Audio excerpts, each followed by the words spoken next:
రోజుకు 30 ఫోటోలు కొట్టాలి. ఇది అందరికి తెలుసు అనుకుంటా. రోజుకు 30 ఫోటోలు కొట్టాలి, 30 చాలన్లు వసూలు చేయాలి. పోలీసులను దేనికి పెట్టిండు ముఖ్యమంత్రి అంటే వసూళ్లకు పెట్టిండు.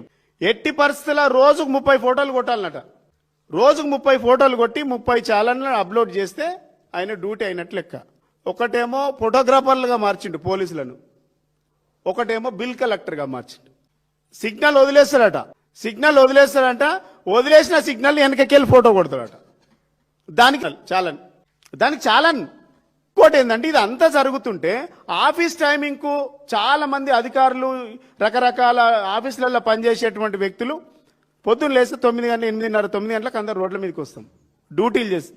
వాళ్ళందరూ ట్రాఫిక్ లో ఎక్కడికక్కడ ఆగిపోతే వీళ్ళకు వచ్చినటువంటి రూల్స్ మాత్రం ఫోటోలు కొట్టాలి, ఆపాలి, చాలాన్లు కొట్టాలి. పొద్దున సాయంత్రం ఎంత బిజీ ఉంటుంది రోడ్లు. ఏం పని చేయాలి అసలు? గవర్నమెంట్ కు దశ ఉన్నదా? అరే వాడు సంవత్సరమో 2 సంవత్సరాలు లాంగ్ జంప్ చేసి, హై జంప్ చేసి, హైట్ పర్సనాలిటీ పెంచుకొని పోలీస్ అయితే, ఈ ప్రభుత్వం వచ్చినాక వాళ్ళని ఏం చేసిందంటే ఫోటోగ్రాఫర్లను తయారు చేసింది. నేనేమంటున్నా ముఖ్యమంత్రికి, మరి దీనికి ఈ చాలన్లు వసూలు చేయడానికి, పాపం పోలీసు వాళ్ళు చాలన్లు వసూలు చేయడానికి ఈ లాంగ్ జంపులు ఎందుకు, హై జంపులు ఎందుకు, ఇంటర్వ్యూలు ఎందుకు? ఎవరు ఎక్కువ ఫోటోలు తీస్తే వాళ్ళే పోలీసు వాళ్ళని చేస్తామని చెప్పు. డీజీపీ గారికి అడుగుతున్నా నేను. పోలీసుల డ్యూటీ ఇదా?